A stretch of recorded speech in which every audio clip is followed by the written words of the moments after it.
about while I was working, I wanted to share something that is very, very important. I also have a question. Did you know that actually once you make 1 million once in your life, then it becomes easy to actually make it again and again and again? Because you actually learn a few things by doing those things.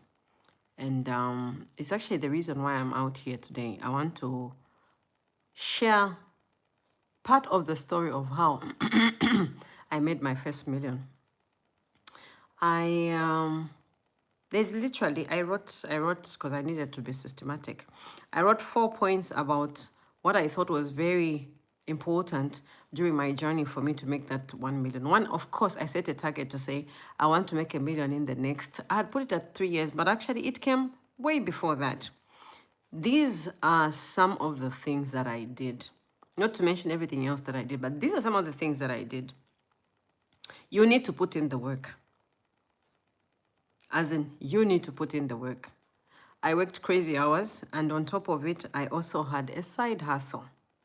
So I have a bachelor's in international sales and marketing management, and I did my sales work by finding work for my company in cleaning.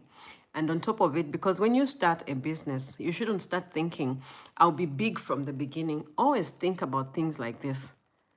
If you blow from the beginning, it's easy for you to crash. Because one, you don't have understanding of what's happening because it suddenly just becomes big, and control, you totally lose it. And I'll tell you one day on why I'm talking like this, because I have tried that road as well. Then you have to know that you have to put in the work. Learn what you're doing. If you are a hands-on person like me, learn what it is you're doing before you involve other people. Because if you involve other people, they will bring in their own culture and they'll tell you how things are done, even when they know it's not done like that. But if you've already known the skill of what you have to do, it will be impossible for somebody to come and lie to you to say, no, but this was done like this, because you already have the skill, you already have the knowledge on how to do it. You have it in you, so nobody can lie to you. Very important. Put in the work. Do that work yourself, maybe even 2-3 months without involving anyone. Very important. Number 2 thing that I did, I had a side job on the side. Because just in case these clients, they come in slowly, I was thinking, how will I pay my rent? How will I pay for this and this? So I had a side job on the side. Very important as well, because it might be a few coins, but it makes a difference. That will be the money for your fuel, it will be money for the food, then everything else you're working for is just there to build that 1 million which you want to start with. So focus, stay with me. The other thing, which is always what people say, oh, you need capital to start a business. Lie, lie, lie. Any resource that you have with you, you can always start something. And sometimes some people say, I'll start only with what my vision is about. Yes, it's fine if you have it in you to actually just start with nothing. But sometimes for you to get to where you want, you have to learn that there's so many roads that can lead you to the same destination that you want to go to. So what I did, it was a cleaning company. I literally went and looked around myself. I had a bucket in the house, I had a mop, I had a vacuum cleaner. That's how I started, 1 man. 3 months, then I had employed 1 person. After that, 9 months, I had already established myself there. By the time we're talking about 1.5 years, I had already clocked that million. So need to say, you will need to have to start with what you have. Don't wait for capital, because that's just a lie. You will wait for that capital for a long time and it will never come. So if you're thinking of starting anything, look at what you have around you. Use what you have, then you can always start on what. If it doesn't fit with this, make what you have to be your starting place, and then you can push in money to what you want to actually do. That's number 3. Then number 4, make calculated moves. How I used to do it is like this. I'll drop off my children in the morning. In the same direction, I go and do my cleaning work. Before I come back, I'd have made my shopping and then picked up my children. That means I only drove once every day to pick up my children, drop them off, and also to do my errands for cleaning. That way I spent fuel for 1 day, for 1 day. Otherwise, I would have dropped out the kids and then go back again and things like that. So make sure that everything makes sense. And not only that, when it comes to your budget, whatever you go to buy, I'm going to stress this. Whatever you're going to buy, get a receipt. Make a bag if you can, or get an envelope. Put every receipt in the envelope, whatever, and stop using, if you use cards or cash money, every time get your receipt. Why am I insisting on receipts? Because at the end of that 1 week or 1 month, you will have to sit down and go through it and see, what is it that I'm spending much money on? Is it necessary? Is it something that I can cut down, or is it something that I can just reduce or cut off totally? So when you sit down with your receipts, there will actually be a map to show you where your potholes or your holes are that are making your budget not to go up to that million which you want to make. I hope I've made myself clear. And then one other thing which I think helped me, or was supposed to help me a lot, it was making an investment that I had knowledge about. So what I did after I made that money, I went and I just bought a plot which somebody was selling, a friend, and I thought, let me do this. And then I built a house. In my head, investment, real estate is good investment, but I did not search the market. So if you're going to invest anything, please do your thorough research on what you want to invest in. Understand at least, if not 80%, understand 90% of what you want to do. Because what happened at the end of the day, this house was actually literally just sucking money from my budget, because the people whom were put in, they were really like people from,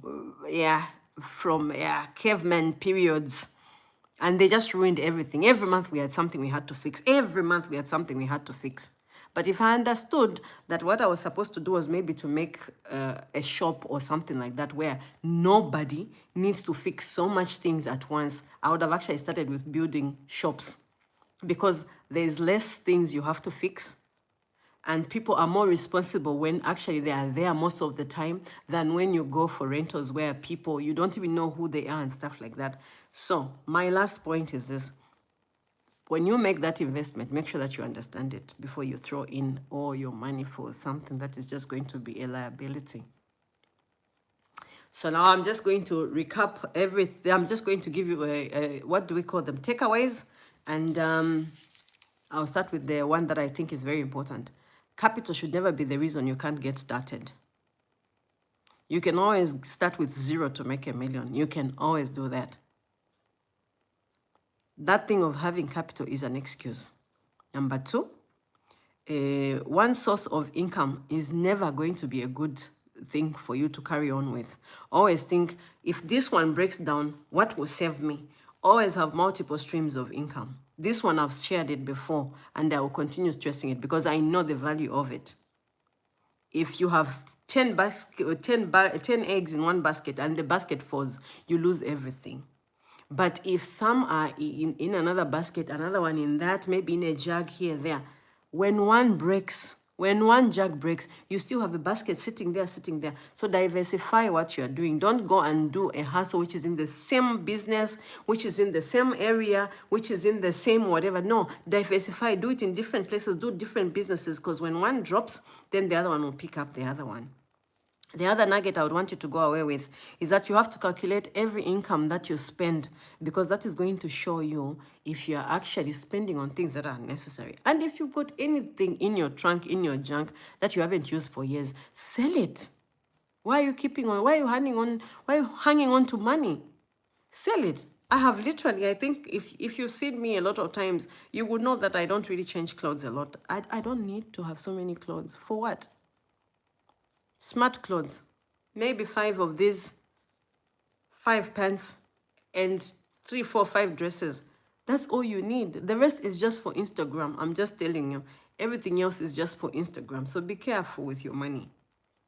So it's easy for you to make that $1 million, and it will become easy for you to make that $1 million. And then the last nugget I want you to go with is just to remember, if you're going to make an investment into something, make sure that you understand it. at least 80%, if not 90%. You can't understand everything about something because there's volatility in every market. In everything that we do, things are changing all the time. So you can't be at 100%, but try at least to understand what you're going into so that you actually don't waste your money like I did. So otherwise, that is how I made my first 1 million. And if you ask me if I can make it again, yes, and I've made it several times. And it's easy. Once you just know these 5 things that I've told you about, it becomes very easy. Just try and go through the video, see what you can change about yourself. Hi, I'm the first. Hey, Zazia trusted. Okay, Zuza, I trusted. Okay, so anyway, that's what I had for you.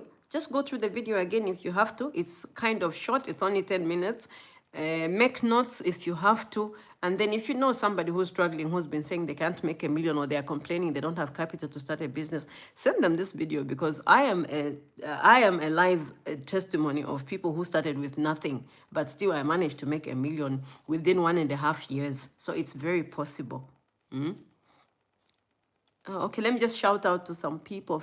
Phil, 13 to 91. Hello, hello. Is it a joke? No, it's I don't joke here. Yeah. So Phil, just for your own information, everything I speak here is from the heart and is from reality. I have no time to lie to anyone. And if you want to try, you put this into practice and you find out that actually you and I will still be at the same page and you'll be agreeing with me. So take care of yourselves, guys. I just want to wish you a very nice Sunday. And if it's already Monday where you are, have a wonderful week. Enjoy yourselves. It's Lydia, your girl, like I always end. Be fruitful and be greatness. Take care of yourselves. Love you. Bye.